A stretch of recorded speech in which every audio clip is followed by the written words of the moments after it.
Cordial saludo. Mi nombre es Diego Fernando Rondón Hernández, licenciado en Química de la Universidad Pedagógica Nacional y magíster en Docencia de las Ciencias de la misma universidad. Actualmente soy docente para básica primaria en la Secretaría de Educación de Bogotá y me encuentro cursando el doctorado en Innovación y Transformación Educativa en Global University Online. El día de hoy vamos a hablar sobre las variables que inciden en los procesos de la evaluación institucional o la evaluación educativa, en el marco del Seminario de Identificación de Problemas y Contextos Escolares. Ahora bien, para hablar de las variables que componen la evaluación, es pertinente primero referirnos un poco a qué se entiende como evaluación.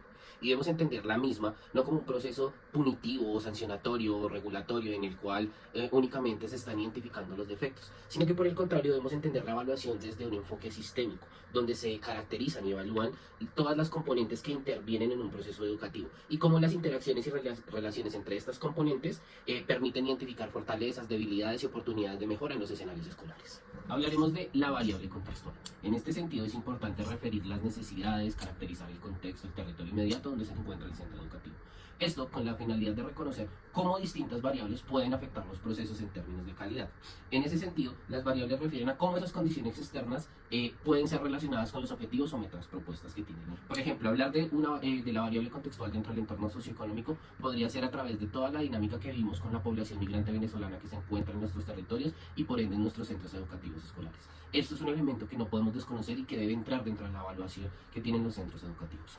Otro elemento fundamental tiene que ver con la Ley 1421, que relaciona los procesos de inclusión educativa, entendiendo que todas las personas tienen el derecho de tener un acceso a una educación digna y de calidad. Entonces, la variable de entrada nos permite reconocer o determinar la capacidad del centro educativo para llevar a cabo estrategias, presupuestos, programas presentados. En este sentido, la variable de entrada nos permite reconocer las características iniciales que tienen los estudiantes, cómo aportan los recursos educativos en los procesos de enseñanza y de aprendizaje en los diferentes niveles que tengan las instituciones. Un ejemplo para entender la variable de entrada podría ser la disponibilidad y calidad de los recursos. En ese sentido podríamos pensarnos la disponibilidad que tienen las instituciones en términos de salas de informática, salas de robótica, que apuntan a las competencias del siglo XXI.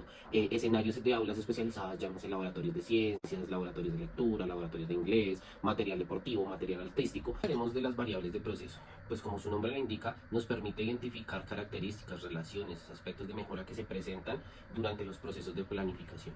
En ese sentido, la variable de proceso nos permite identificar cómo se centra y cómo se lleva a cabo dentro de la institución los procesos de enseñanza y de aprendizaje.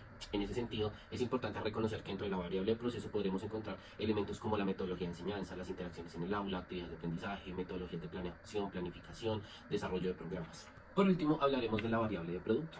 En esta se recopilan las descripciones, los juicios y los resultados de los centros educativos y se establecen unas relaciones con los elementos conceptuales de producto y de proceso.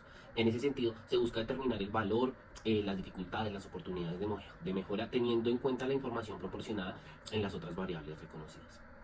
De ahí es importante destacar elementos como los resultados académicos, como las habilidades adquiridas, como el nivel de satisfacción, como la inversión de recursos, como los alcances y metas a través de proyectos y programas que tiene la institución educativa.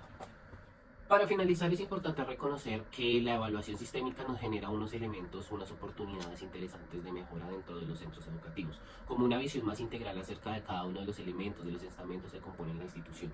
Una oportunidad de mejora continuada en cada una de las etapas, reconociendo fortalezas, debilidades y aspectos por mejorar.